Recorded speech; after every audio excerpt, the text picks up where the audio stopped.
Big TV భక్తి సమాచారం WhatsApp ఛానల్లో జాయిన్ అవ్వండి. అన్ని విశేషాలు ఎప్పటికప్పుడు తెలుసుకోండి.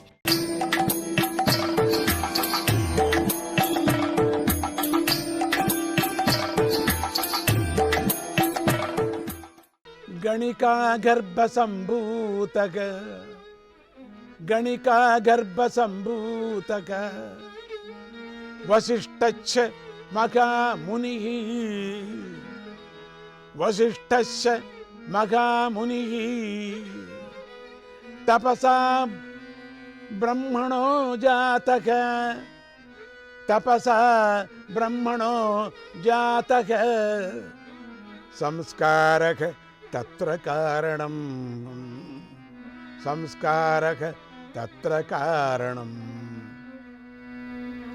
వీరిద్దరిలో మొదటివాడు అగస్త్యుడు.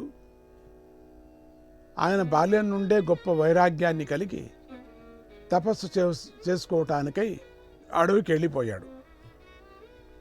తర్వాత పుట్టినవాడే వశిష్ఠుడు. ఆయన పూర్వజన్మ జ్ఞానాన్ని కలిగి ఉన్నాడు. మహాధర్మవేత్తగా మహాజ్ఞానిగా అందరి చేత గుర్తించబడి గౌరవ మర్యాదలు పొందాడు. అప్పుడు ఆ కాలంలోని ఇక్ష్వాకు వంశపు రాజులు వశిష్ఠుడి దగ్గరకు వచ్చి, మునీంద్ర, మీరు మా కులపురోహితునిగా ఉండాలని వేడుకొన్నారు. తర్వాత వారు వశిష్ఠుడి వల్ల ఆయన పూర్వజన్మ కథను కూడా తెలుసుకొని తమ వంశం యొక్క గౌరవ ప్రతిష్టలను వృద్ధి చేయటానికి ఆయన తిరిగి ఉద్భవించారని గౌరవంగా చూసుకున్నారు. గురు మర్యాదలు చేస్తూ సన్మానించారు. అలా వశిష్ఠ మునీంద్రుడు తన పూర్వజన్మను వదిలేసి తిరిగి వశిష్ఠునిగానే జన్మించి ఇక్ష్వాకు వంశ కులగురువై ప్రకాశించాడు. సూర్యవంశపు రాజులైన ఇక్ష్వాకు వంశం వారికి వశిష్ఠుని మాట శిరోధార్యం. ఆయన చెప్పింది పొల్లుపోకుండా పాటించేవారు. భగీరథుడు తన పూర్వజులు గంగను తేలేకపోయేవారే అని దుఃఖిస్తూ ఉండగా వశిష్ఠ మహర్షి ఆయనను ప్రోత్సహించి శివకేశవుల అభేదాన్ని తెలిపి వారిద్దరి కోసమే ఏకకాలంలో తపస్సు చేయమని హరిహరులను ఏకకాలంలో స్తుతించి వారి గొప్పతనాన్ని తెలిపాడు. హరం విష్ణు రూపం హరిం శంభు రూపం హరం విష్ణు రూపం హరిం శంభు రూపం నమామి నమామి నమామి నమామి నమామి నమామి నమామి నమామి నమామి నమామి నమామి నమామి నమామి నమామి నమామి నమామి హరం విష్ణు రూపం హరిం శంభు రూపం నమామి నమామి నమామి నమామి హరం విష్ణు రూపం హరిం శంభు రూపం నమామి నమామి నమామి నమామి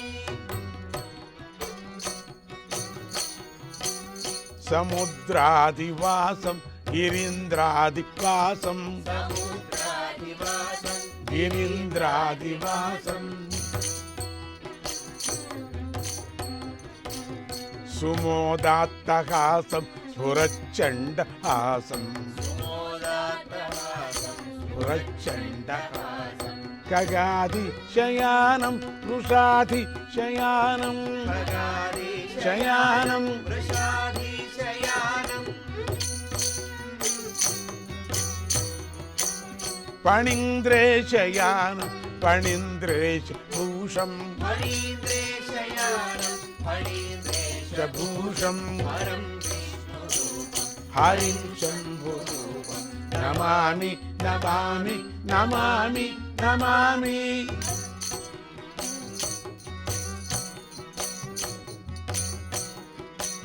శ్మశానాత్తకేలం సతాహార్యపాలం శ్మశానాత్తకేలం సతాహర్యపాలం శ్మశానాత్తకేలం సతాహార్యపాలం శ్మశానాత్తకేలం హతాహార్యపాలం స్వదేహార్థశక్తిం హృదిన్యస్తశక్తిం హరిం సంజపంతం శివం పూజయంతం హరిం సంజపంతం శివం పూజయంతం విదాం నిత్య సచ్చిదానందైక రూపం విదా నిత్య సచ్చిదానందైక రూపం విదాం నిత్య సచ్చిదానందైక రూపం విదా నిత్య సచ్చిదానందైక రూపం హరం విష్ణు రూపం హరిం శంభు రూపం నమామి నమామి నమామి నమామి హరం విష్ణు హరిం శంభు నమామి నమామి నమామి నమామి. భగీరథుడు శివకేశవుల అనుగ్రహానికై తపస్సు చేశాడు. గంగను భూమికి రప్పించగలిగాడు. ఈ విధంగా గంగాదేవి భూలోకానికి రావటానికి వశిష్ఠుడి ప్రోత్సాహం కారణమైంది. ఇంకొకసారి సూర్యవంశరాజైన దిలీపుడు ఎంతకాలానికి సంతానం కలగలేదని దుఃఖిస్తూ వశిష్ఠుడి వద్దకు వచ్చాడు. వశిష్ఠుడు దిలీపుణ్ణి నందిని ధేనువునకు సేవ చేస్తూ ఉండమని చెప్పాడు. దిలీపుడు గురువుగారు చెప్పినట్టుగా గోశాలకు వెళ్ళి నందిని ధేనువును జాగ్రత్తగా చూసుకోసాగాడు. ఒకరోజు ఎక్కడి నుంచో వచ్చిందో ఒక పెద్ద సింహం వచ్చి నందిని దేవును పట్టుకోబోయింది. రెప్పవాల్చకుండా జాగ్రత్తగా కాపలా కాస్తున్న దిలీపుడు టక్కున సింహం దగ్గరకు చేరి చంపాలని కత్తెత్తాడు. చిత్రంగా కత్తి ఎత్తిన చేయి అలాగే గాల్లో ఉండిపోయింది. దిలీపుడు ఎంత ప్రయత్నించినా కత్తి కిందికి దిగలేదు. సింహం ముందుకు ఉరకటాన్ని చూసి, ఓ సింహమా, నన్ను తిని నీ ఆకలిని తీర్చుకో, ఈ గోవును విడిచిపెట్టేశాయి అన్నాడు. వెంటనే సింహరూపంలో ఉన్న శివుడు ప్రత్యక్షమై దిలీపుడిని అనుగ్రహించాడు.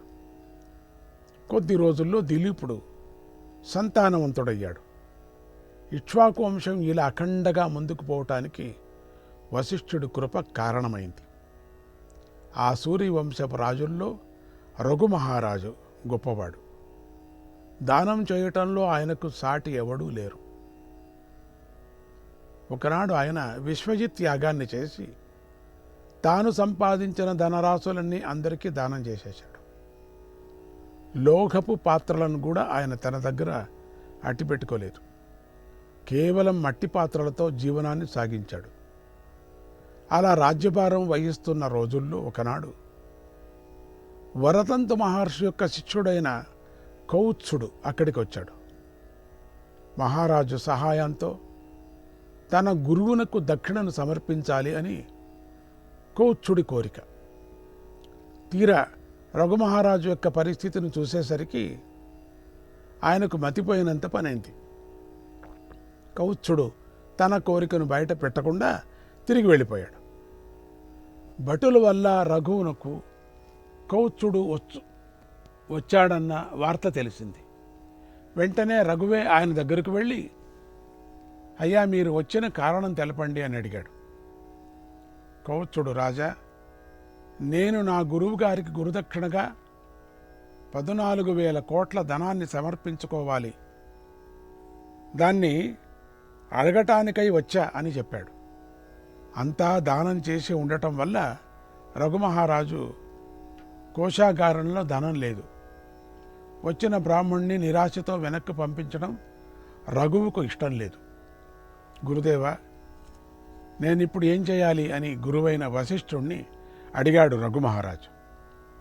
రాజా, భూలోకవాసులెవ్వరి వద్ద ఇంత ధనం లేదు కనుక కుబేరుని మీదకు దండయాత్ర చేసి ధనరాశులను సంపాదించు అని వశిష్ఠుడు ఉపాయం చెప్పాడు. బ్రాహ్మీ ముహూర్తంలో కుబేరుని మీది ఆయన మీద దండయాత్రకు సర్వం సన్నద్ధమైంది. ముహూర్తం వశిష్ఠుడు నిర్ణయించి రథాన్ని సిద్ధం చేయించాడు. వశిష్ఠమంత్రి క్షణజ ప్రభావాత్ వశిష్ఠమంత్ర క్షణజ ప్రభావాత్ వశిష్ఠుడి యొక్క మంత్రోదకముల సామర్థ్యంతో రథాలన్నీ ఆకాశ మార్గ గమనానికి సిద్ధమయ్యాయి. ఆకాశంలో ఎగిరేది. ఇంతలో కుబేరుడే కావలసినంత ధనరాశులను వర్షరూపంగా కురిపించాడు. ఎవడికి కావాలా ఈ యుద్ధం? బాబోయ్, నా మీద పడితే నేనెక్కడ, ఎక్కడ నా చేత కాదు యుద్ధం చేయటానికని వాళ్ళకి కావాల్సిన ధనమే కదా. పోని వాన కురిపించాడు. ఆ ఇంటి మీద వాన కురిపించాడు. మహారాజుకు ఇచ్చి సంతోషపరిచాడు. అలా వశిష్ఠ మహర్షి యొక్క తపశ్శక్తి, మంత్రశక్తి ఇంతటి మహిమను కలిగి ఉండేవి.